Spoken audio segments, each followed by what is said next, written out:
اس کا جواب نہیں ملا. کسی نے بتایا کہ آپ اجودھن چلے جائیں, جس کا نام پاک پتن ہے, اب وہاں چلے جائیں, آپ کے اشکالات ابہام کے جو جوابات ہیں آپ کو وہاں میسر آ جائیں گے. آپ خواجہ صاحب کے علمی مقام آپ دیکھیے, اور دیکھیں اب راستہ یہ لوگ کیسے بناتے تھے. جب آپ کے پاس آئے, انہیں پندار تھا اس چیز کا کہ مجھ سے بہتر کوئی نہیں جانتا, میں زیادہ صاحب علم ہوں. اور آ کے بابا سے سوال کرنا چاہا تو آپ فرماتے ہیں ٹھہرو, یہ تو بعد میں آپ کو جواب دیں گے, ان سوالوں کا جواب تو میں دے لوں گا, کوئی بڑی بات ہو تو آگے چلتے ہیں, پہلے مجھ سے بات کر لیں. خواجہ نظام الدین اولیاء نے افصح الدین کے سوالات کے جوابات دیے, اور وہ سر جھکائے چلے گئے. جب اٹھ کے گئے تو بابا جی نے فرمایا نظام الدین آپ نے اچھا نہیں کیا, انہیں اپنے علم کا پندار تھا, آپ ان کے پندار کو توڑ دیا. مجھے یہ بات ناگوار گزری, جائیے انہیں واپس بلا کے لائیے.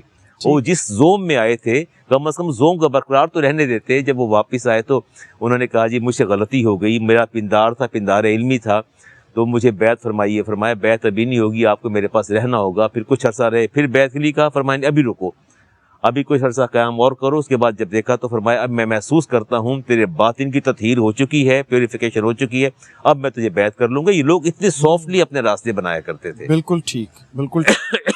ناظرین اکرام, بہت خوبصورت گفتگو کا سلسلہ جو ہے وہ جاری ہے, اور ایک پہلو ہے بزرگوں کی شخصیت کا, ان کی تربیت کا جو پہلو. پہلا تو ان کا تربیت لینا, اور اس کے بعد پھر اپنا ایک انداز تربیت قائم کرنا, اپنے اہل محبت اور اپنے شاگردوں اور اپنے مریدین اور اپنے اہل محبت کو کس طرح سے پھر وہ تربیت کرتے ہیں ان کی. یہ ایک بہت اہم پہلو ہے, اس پہ ہم بات کرتے ہیں لیکن ایک چھوٹے سے وقفے کے بعد. جی ناظرین, خوش آمدید کہتے ہیں وقفے کے بعد آپ کو. پروگرام دیکھ رہے ہیں, آج خصوصی نشست ہے حضرت خواجہ نظام الدین اولیاء رحمۃ اللہ علیہ, محبوب الہی جن کا لقب ہے, ان کے حوالے سے اور ان کی شخصیت کے حوالے سے اس دور کے حالات کا بھی ہم نے ذکر کیا. اور اب ہم اس طرف چلتے ہیں کہ جب آپ مسند ارشاد پر تشریف فرما ہوئے, مسند تربیت پر جلوہ گر ہوئے, تو اس کا انداز کیا تھا؟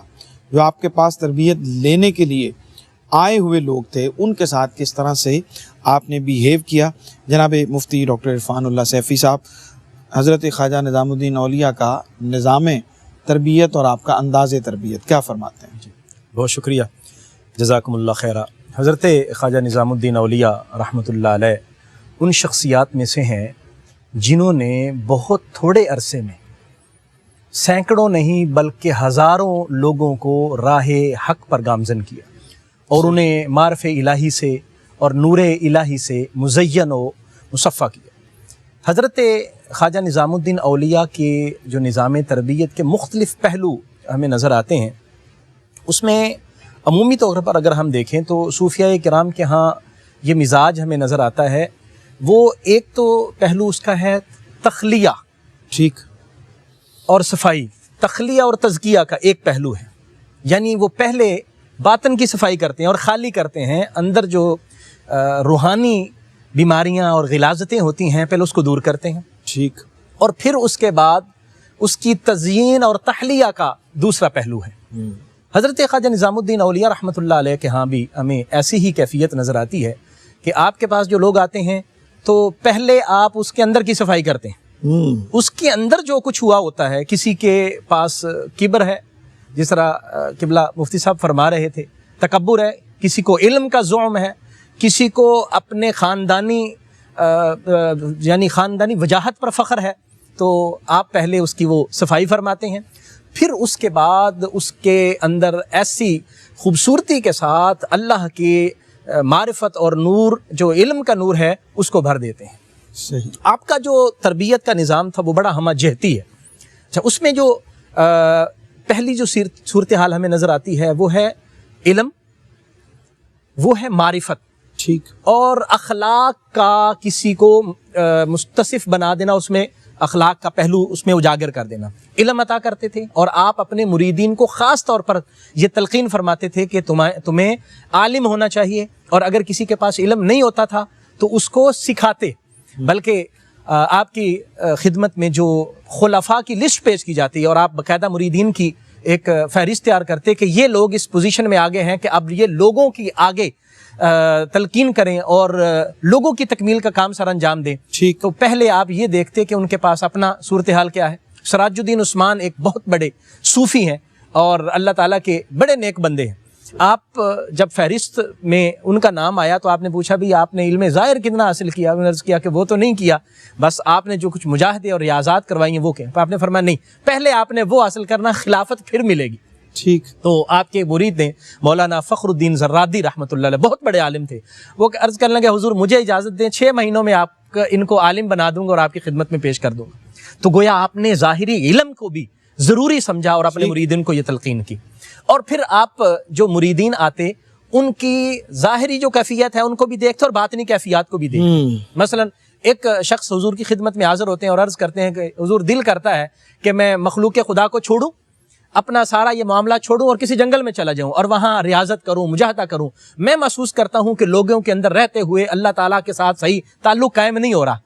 آپ نے فرمایا یہی تو ہم نے کام کرنا ہے کہ یہاں مخلوق خدا میں رہتے ہوئے آپ نے اللہ کے ساتھ تعلق قائم کرنا ہے، سبحان اللہ۔ اور جاؤ جا کے بازار میں دکان بناؤ اور جا کے وہاں پر خرید و فروخت بھی کرو اور لوگوں کے ساتھ تعلق بھی قائم کرو اور پھر اللہ کے ساتھ بھی تعلق قائم رکھو۔ سبحان اسی اللہ۔ طرح پھر آپ نے لوگوں کی روحانی تربیت فرمائی، اور پھر جو سلاطین آپ کے پاس آتے آپ ان کی تربیت فرماتے، عوام الناس آتے آپ ان کی تربیت فرماتے، اور ہر طبقہ کے لوگ، یعنی جو بادشاہوں کے ساتھ منسلک اور دربار کے ساتھ منسلک تھے وہ لوگ بھی آپ کی مجلس میں آتے، ان کی تربیت آپ فرماتے، علماء جو ظاہری علم کے حسین مرقع ہوتے تھے ان کی تربیت فرماتے، عام لوگ آپ کی مجلس میں آتے آپ ان کی تربیت فرماتے۔ یعنی ایسی ہمہ جہتی تربیت آپ کی تھی کہ جو بھی آپ کی خدمت میں آتا اس کو فیض بھی نصیب ہوتا اور وہ کامل بھی ہوتا اور مکمل بھی ہوتا، یعنی خود بھی کامل ہو جاتا اور اس کے اندر یہ صلاحیت بھی پیدا ہو جاتی کہ آگے لوگوں کو بھی وہ کامل بنانے کی پوزیشن۔ سبحان اللہ، سبحان اللہ۔ بہت شکریہ جناب ڈاکٹر صاحب۔ اور قبلہ علامہ صاحب، ایک اور پہلو ہمیں صوفیاء کی زندگی میں ایک بہت نمایاں پہلو نظر آتا ہے، اور اس میں کچھ صوفیاء کے ہاں مزاج کی تبدیلی کے ساتھ عمومی مزاج تو یہی رہا ہے کہ جو شاہی دربار ہے، عمراء ہیں، وزراء ہیں، ان سے ہمیشہ یہ الگ تھلگ رہنے کی انہوں نے کوشش کی ہے۔ کچھ نے جنہوں نے اس کو اپنایا بھی، اس میں بھی ظاہر ہے کہ مخلوق کی کہیں نہ کہیں بہتری کا پہلو اس کے اندر نمایاں تھا، لیکن سلاسل چشت میں خاص طور پہ ہم یہ دیکھتے ہیں، اور پھر اس میں بالخصوص حضرت خواجہ نظام الدین اولیاء رحمۃ اللہ علیہ کی زندگی کو دیکھتے ہیں کہ آپ کی حوالے سے جیسا آپ نے شروع میں ذکر بھی کیا، 7 بادشاہوں کا یہ اس سے کم و بیش مختلف روایت ملتی ہیں کہ زمانہ آپ نے دیکھا ہے، لیکن اس کے باوجود شاہی درباروں سے اور عمراء سے دور رہے۔ آپ اس حوالے سے کیا فرماتے ہیں؟ ڈاکٹر صاحب، پہلی بات تو یہ ذہن نشین رہنی چاہیے کہ امام اعظم ابو حنیفہ رحمۃ اللہ تعالیٰ علیہ فرماتے ہیں کہ علماء کو، صلحاء کو، صوفیاء کو رؤساء اور عمراء کے دروازوں پر نہیں جانا چاہیے۔ آپ فرماتے ہیں جب آپ رؤساء کے دروازوں پر جاؤ گے، حکمرانوں کے دروازوں پر جاؤ گے، جب آپ ان دولت مندوں کے دروازوں پر جاؤ گے، نتیجہ کیا نکلے گا؟ آپ فرماتے ہیں، امام اعظم فرماتے ہیں کہ ان کا تو کچھ نہیں جائے گا لیکن تمہارا وہ سب کچھ لے لیں گے۔ آپ دیکھیے، اگر جب آپ ایک عالم دین یا ایک صالحین میں سے کوئی اللہ کا ولی کسی دنیا کے حکمران کے دروازے پر جاتا ہے، ایک تصور یہ ابھرتا ہے کہ شاید جس کے پاس یہ اللہ کا نیک بندہ گیا ہے وہ بھی اسی کیٹیگری میں فال کرتا ہے، وہ بھی اسی درجے کا آدمی ہے۔ اگر وہ غلط ہوتا تو یہ کبھی تشریف نہ لے کے جاتے۔ سلسلہ چشت کے اندر میں نے دیکھا کہ یہ طبقہ ہمیشہ حکمرانوں سے دور رہا ہے، حکمرانوں کے قریب نہیں پھٹکتے، اور ان میں سب سے سر فہرست خواجہ نظام الدین اولیاء محبوب الہی ہیں کہ یہ تو بالکل ہی نہیں ملتے تھے، بلکہ انہوں نے 2 دروازے رکھے تھے۔ فرماتے تھے کہ اس دروازے سے داخل ہوں گے، خلجی جو حکمران تھے انہوں نے کہا کہ میں نے ہر قیمت پہ ملنا ہے، اور میر خسرو علیہ الرحمہ نے فرمایا کہ میں اہتمام کرتا ہوں۔ انہوں نے وعدہ بھی کر لیا ملاقات کروانے کا، اور میں آپ نے اچھا نہیں کیا، وعدہ کیا میں پھر بھی نہیں ملوں گا۔ آپ دہلی سے پاک پتن واپس تشریف لائے، جب یہاں تشریف لائے حکمران پیچھے پیچھے، جب یہاں ملنا چاہا تو آپ دوسرے دروازے سے باہر نکل گئے، اور پیغام دیا کہ تم فکر نہ کرو، دعا کروانا چاہتے ہو ہم غائبانہ دعا بھی کر دیں گے، اس کی تم فکر نہ کرو، دعائیں جاری رہیں گی، لیکن جہاں تک ملاقات کا تعلق ہے میں آپ سے ملاقات نہیں کر سکتا۔ اور میں سمجھتا ہوں اسی میں خیر اور بھلائی ہے، اور عصر حاضر کے ہمارے صلحاء ہیں، علماء ہیں یا دیندار طبقہ ہے، میں سمجھتا ہوں ہمیں بھی خواجہ صاحب سے کم از کم اتنی رہنمائی لینی چاہیے کہ بغیر کسی ضرورت کے اگر کوئی مخلوق خدا کی حاجت روائی ہو وہ تو ایک الگ میٹر ہے، اس میں تو ہم اگر پیش قدمی کرتے بھی ہیں تو قابل قبول ہے۔ ان لوگوں کا مزاج نہیں تھا. یہی وجہ تھی کہ مخلوق خدا کے دروازے, ہاں کوئی حاجت مند آتا تو اس پر آپ کبھی بھی نہ فرماتے, بلکہ اس کی داد رسی بھی فرماتے, ساتھ بھی چلے جاتے اور ساتھ جا کے کام بھی کر دیتے, لیکن کبھی آپ جو ہے ایسا نہیں کیا کہ ان کے دروازوں پر جائیں. ان کا انداز تربیت بہت ہی باکمال تھا اور تربیت ہمیشہ کرتے رہے بالکل عوام الناس کی. اچھا ڈاکٹر صاحب, یہ جو آپ کی خدمت میں بیٹھنے والے جو ہیں ان کی بھی ایک طویل فہرست ہے, جو آپ سے فیض یافتگان ہیں, جو آپ سے فیض نسبت رکھتے تھے اور جو اس روحانی نسبت کی روشنی میں ان کے اپنے جو روشنی کے مینار بن گئے, فیض یافتگان بن گئے اور آگے فیض بانٹنے والے بن گئے, ان کا کچھ تذکرہ بھی ضرور آپ فرمائیے. جی سرور بھائی, بہت سارے ایسے لوگ ہیں کہ جن کو آپ کے فیض صحبت نے اس طرح فیض یاب کیا کہ وہ جو پہلے خود راہ پر نہیں تھے اب لوگوں کے راہ بر راہ رہنما نظر آتے ہیں. اس میں ہر طرح کا نام ہمیں نظر آتا ہے. جو پہلے تو دنیا دار تھے, دنیا دار مطلب یہ ہے کہ وہ بادشاہانے وقت کے ساتھ ان کا تعلق تھا اور اتنا گہرا تعلق تھا کہ وہ ہمہ وقت اسی حصے میں رہنے کو اپنے لیے فخر محسوس کرتے تھے, اور جب آپ کی صحبت میں بیٹھے تو پھر وہ لا تعلق ہو گئے اور پھر دنیا سے انہوں نے واجبی سا ہی تعلق رکھا. اور کچھ ایسے اہل علم تھے کہ علم ظاہر کے اندر اپنا ایک نام انہوں نے منوایا. اس میں ابھی ہم ذکر کر رہے تھے مولانا فخر الدین زرادی رحمۃ اللہ علیہ, علم کا ایک پہاڑ تھے اپنے زمانے میں, اور صرف فقہ حنفی میں نہیں باقی فقہوں کے اندر آپ کو ایک دسترس حاصل تھی. آپ کے واقعات میں آتا ہے کہ ایک مرتبہ فقہ مالکی کا ایک بہت بڑا عالم دہلی میں آتا ہے اور اس کے کچھ اشکالات تھے فقہ مالکی سے جو اس سے حل نہیں ہو رہے تھے. تو کسی نے ان کو کہا کہ آپ فخر الدین زرادی سے رابطہ کریں, آپ کے مسائل حل ہو جائیں گے. انہوں نے کہا کہ میں جو ہے وہ خود ایک فقہ مالکی کا بڑا عالم ہوں, تو فقہ مالکی کے مسئلے حل نہیں ہو سکے, یہ کیسے کریں گے؟ انہوں نے کہا جی آپ کوشش تو کر لیں. انہوں نے اپنے اشکالات ان کی خدمت میں بھیجے تو چند لمحوں کے اندر انہوں نے تخلیہ طلب کیا اور ان مسائل کو اسی کاغذ پر نوٹ کر کے بڑے اختصار کے ساتھ ان کو بھیج دیا اور وہ بڑے حیران ہوئے. اسی طرح مولانا فخر الدین زرادی ہیں, مولانا فخر الدین مروزی ہیں, وہ بھی بہت بڑے عالم تھے. اسی طرح قاضی علاء الدین ہیں, یعنی آپ دیکھیے علماء, جج, قاضی اور اس طرح کے لوگ. اور پھر ایک بہت بڑا نام حضرت شیخ نصیر الدین چراغ دہلوی رحمۃ اللہ علیہ, جو آپ کے سجادہ نشین بھی ہیں اور آپ کی فیض صحبت سے انہوں نے فیض حاصل کیا اور پھر آپ کے نقش قدم پر چلتے ہوئے آپ کے طریقوں کو لے کے آگے چلے. آپ کے ہزاروں آگے مریدین ہیں اور آپ نے ایک پوری ایک تاریخ ہے آپ کی جو لوگوں پر اثر انداز ہوئی. اور حضرت علاء الدین حسن سنجری رحمۃ اللہ علیہ, جو خود قادر الکلام اور صاحب دیوان شاعر ہیں, اور ہزاروں کی تعداد میں ان کے جو دیوان کے اشعار ہیں آج بھی وہ موجود ہیں. بہت بڑے کمال کی علمی شخصیت تھے. اللہ تبارک و تعالیٰ نے ان کو بہت صلاحیت عطا فرمائی تھی. اور بہت بڑا نام حضرت امیر خسرو رحمۃ اللہ علیہ کا ہے, وہ خود صاحب علم تھے اور سلطنت کے ساتھ بھی ایک تعلق تھا, ادھر بادشاہوں کے ساتھ بھی تعلق تھا اور ادھر بھی تعلق تھا, اور وہ بڑی خوبصورتی کے ساتھ انہوں نے تعلق نبھایا. اور آپ دیکھیے کہ انہوں نے یہ جو جن شخصیات کے میں نے نام لیے ہیں یہ بہت مختصر شخصیات لیکن بہت قد آور شخصیات ہیں. اور اس طرح اس کے علاوہ بہت سارے نام جو آپ نے تیار کیے, آپ نے ان کی تربیت کی, آپ نے ان کو ہمہ پہلو بنایا, اور ہمہ پہلو بنا کر کسی کی کسی جگہ ڈیوٹی لگا دی, کسی کی کسی جگہ, کسی کی کسی جگہ, اور انہوں نے ہر جگہ جا کے وہ خوبصورت طریقے سے اہل اللہ کا جو اصل میں فیض تھا وہ آگے عام کیا. اور آپ نے جس طریقے سے ان کی تربیت فرمائی اور جس حسن و خوبی سے ان کو سکھایا اور سمجھایا اور جو فیض صحبت ان کو عطا کیا, وہی فیض انہوں نے آگے لوگوں کو پہنچایا. اور ان کی جو صحبت میں بیٹھنے والے جو ہندو ہیں وہ بھی اسلام قبول کرتے ہیں, اور جو مسلمان ہیں لیکن نام کے مسلمان ہیں ان کی تربیت ہوتی ہے اور ان کے اندر علمی کمال بھی آتا ہے, روحانی کمال بھی آتا ہے, اور پھر وہ اپنے اپنے دور کے شیخ بھی بنتے ہیں. سبحان اللہ. یعنی ہم اگر یوں کہیں کہ حضرت خواجہ نظام الدین اولیاء رحمۃ اللہ علیہ اللہ کے بہت بڑے ولی تھے لیکن وہ ولی گر بھی تھے اور ولی ساز بھی تھے. ٹھیک, تو یہ بالکل اس میں کوئی دو رائے نہیں ہوں گی کہ انہوں نے صرف ولی نہیں بنائے بلکہ قطب اور غوث بنائے. اور زمانے نے بتایا اور آج تاریخ بتاتی ہے کہ حقیقت یہی تھی کہ انہوں نے جن کی تربیت کی وہ زمانے کے ایسے ہیرے بنے اور ہفت رنگ ہیرے بنے اور ایسے ہمہ پہلو اور ایسی ان کی روشنی اور چمک ہوئی کہ انہوں نے چار دانگے عالم کو روشن کی. سبحان اللہ, سبحان اللہ. بہت خوبصورت بات کی ہے ڈاکٹر صاحب نے, اور یقیناً یہ جو صوفیہ اکرام ہیں، اور خاص طور پہ آج ہم جن کا ذکر کر رہے ہیں حضرت خواجہ محمد نظام الدین اولیاء محبوب الہی رحمۃ اللہ علیہ، وہ چونکہ ایک تربیت کے پورے عمل سے گزر کر آگے پہنچے ہوتے ہیں، اور پھر جب اس نظام تربیت کی مسند پر بیٹھتے ہیں تو وہ صرف تربیت نہیں کرتے بلکہ ان کو ایسی تربیت فرماتے ہیں کہ وہ آگے تربیت کرنے والے بن جاتے ہیں، آگے اس فیض کو بانٹنے والے بن جاتے ہیں۔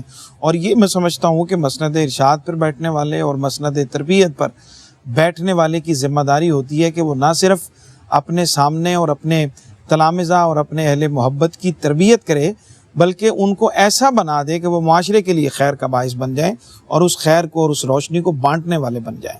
اور یہی حضرت نظام الدین اولیاء رحمۃ اللہ علیہ نے بالکل اب اسی طرح سے آپ نے تربیت فرمائی۔ اس پہ مزید کلام کرتے ہیں اور اپنے مہمانوں سے اس گفتگو کو سم اپ کرتے ہیں ایک چھوٹے سے وقفے کے بعد۔ جی ناظرین، خوش آمدید کہتے ہیں آپ کو۔ وقفے کے بعد پروگرام دیکھ رہے ہیں آپ حضرت خواجہ نظام الدین اولیاء محبوب الہی رحمۃ اللہ علیہ کی تعلیمات کے حوالے سے، آپ کے ملفوظات کے حوالے سے اور آپ کے انداز تربیت کے حوالے سے خاص طور پہ آج کی یہ نشست ہے۔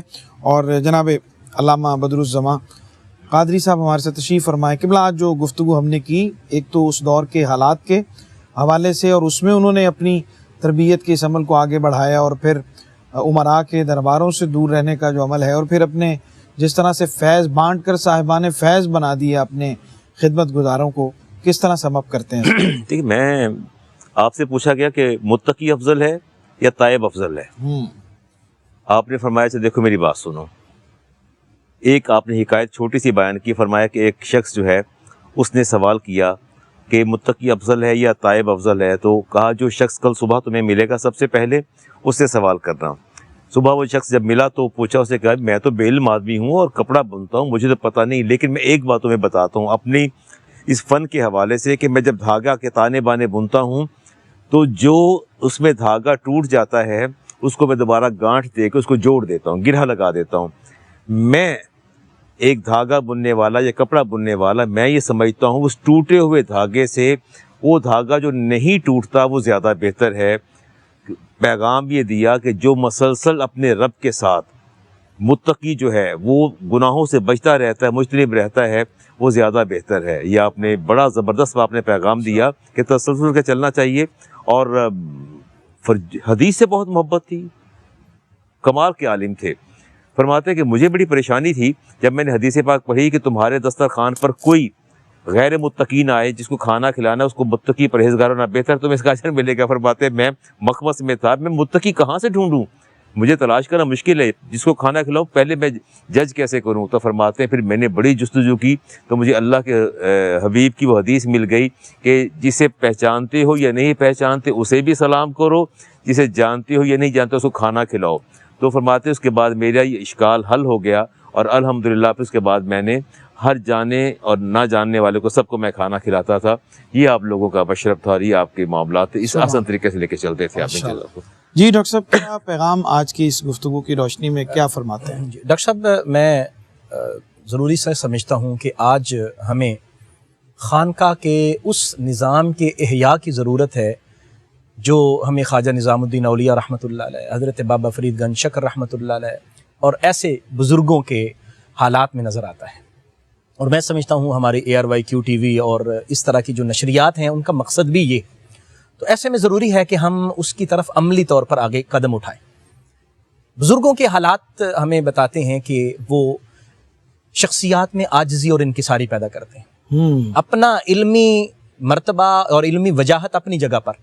دیکھیے حضرت خواجہ نظام الدین اولیاء جب آغاز میں علم کا آپ کا وہ جو روب تھا اور دبدبہ تھا وہ یہ تھا کہ آپ کو کہتے تھے مولانا نظام الدین محفل شکن، اور مولانا نظام الدین بحاس، اور مولانا نظام الدین منطقی اور کلامی، یہ آپ کے القابات تھے اور دہلی میں آپ معروف ہو چکے تھے اور بدایون کے لوگ اس بات کو مطلب سمجھتے تھے۔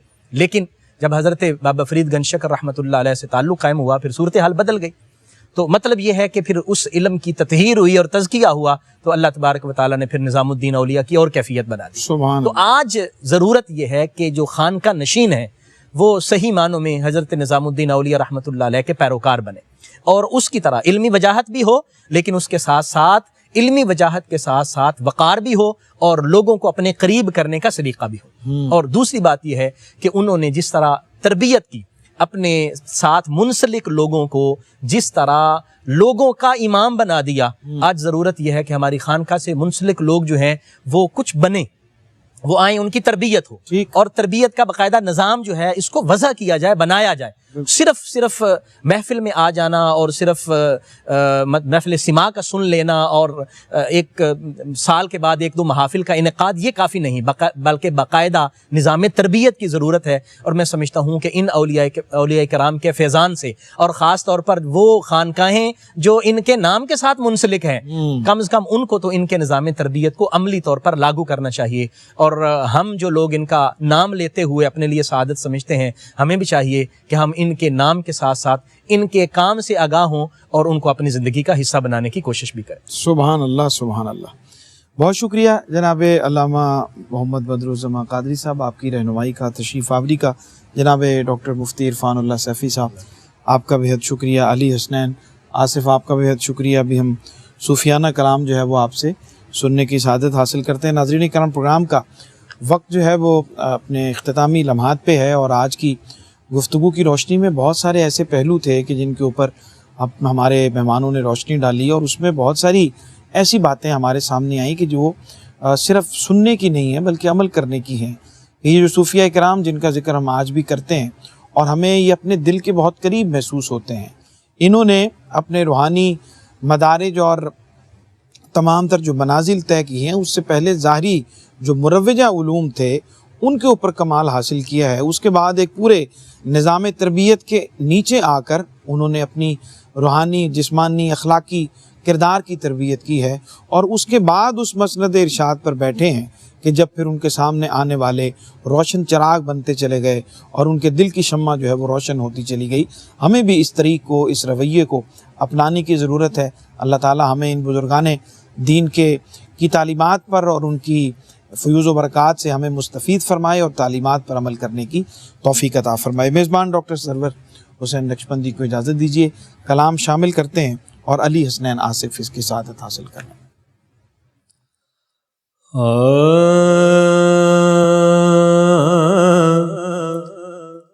جے تو وکیا عشق بازار بھی نہیں,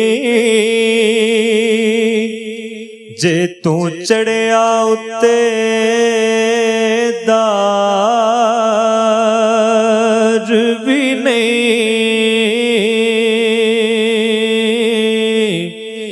ایڈا سستا سودا پیار بھی نہیں, ایڈا سوکھا لبدا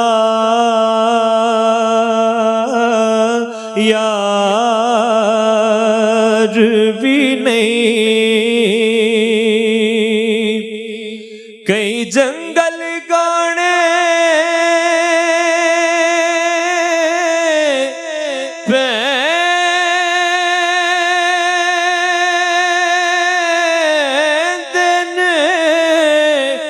کئی دوزخ لنگنے پیندے نے, کئی جنگل گانے پیندے نے, کئی دوزخ لنگنے پیندے نے. جیڑا بن کے عاشق سکھ ڈھونڈے او دی قسمت وچ دیدار بھی نہیں, جیڑا بن کے عاشق سکھ ڈھونڈے تے دل دتیاں باچنا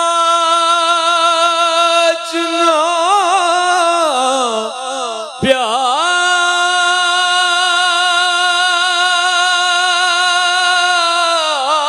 ملے, سر دتیاں باجنا یار ملے, دل دتیاں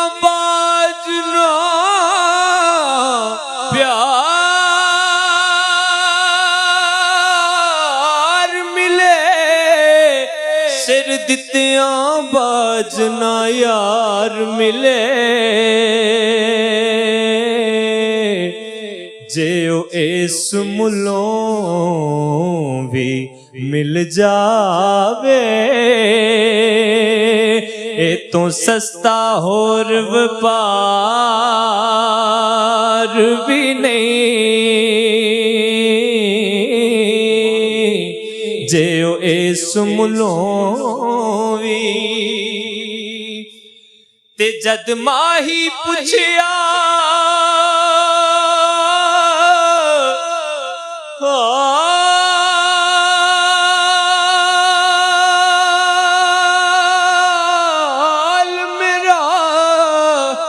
وگ پہ پر نالے اکھیاں دے جد ماہی پوچھیا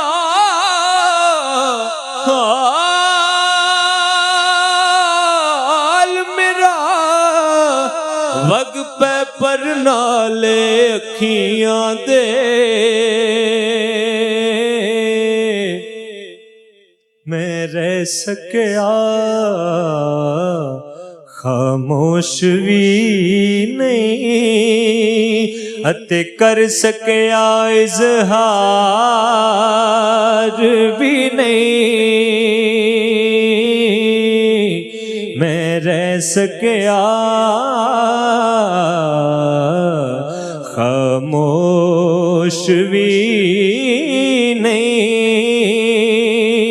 اتے کر سکیا اظہار بھی نہیں تے کچھ سمجھ نہ آوے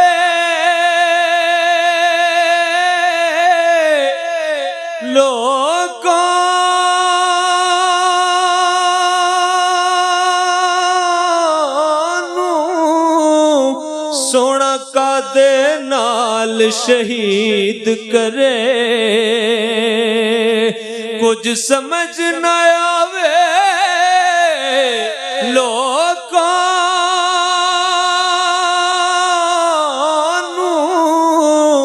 سونا کا دے نال شہید کرے ڈٹھی یار دے ہتھ تلوار بھی نہیں تے خالی جاندا کوئی وار بھی نہیں جے تو وکیا عشق بازار بھی